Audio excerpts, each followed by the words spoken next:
So continuing along that thought, Jacob, what are some evidences that we can look at in science that do support the concept of a young Earth and the story that the Bible tells about creation?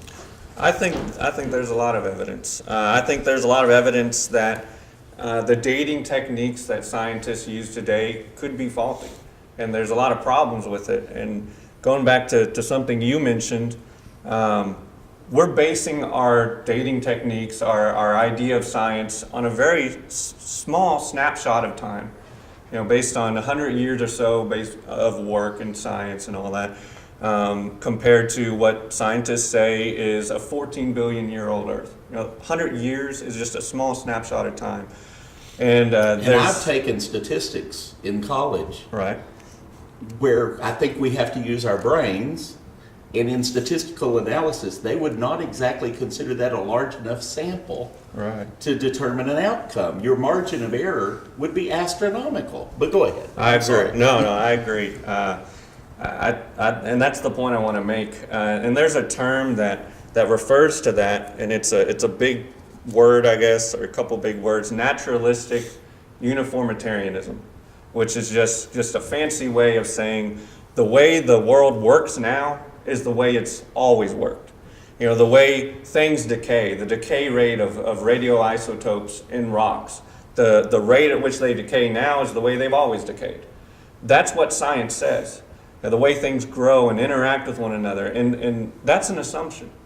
That's not fact. It's not something you can prove to be true because no one was there millions of years ago, as they say. So they're making this assumption that the way the world works now is the way it's always worked, and that's how they get their answers. And I think there's actually evidence to the contrary. I think there's evidence that the way this world works now is not how it's always worked. And I think the Bible certainly claims that. We talk about the flood. The flood was a great catastrophe. If the flood was true, and the Bible claims there's a great global flood, if that was true, it greatly changed how the earth works and how it operates. Because before the flood, according to the Bible, there was no rain. Think about the age of man. Men grew to be over 900 years old. That's what the Bible says. 969, I believe, was Methuselah. Yeah. Very old. I think the world was very different back then. And there was a firmament that surrounded the earth.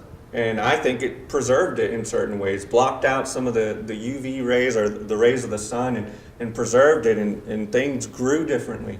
So if you go back and try and apply the way the world works now to that time period, you'll get the wrong answer. You can't use that data because we don't know how things decayed and how things grew and interact with one another. So I think that's a possible reason why they're getting these astronomical numbers with their dating techniques.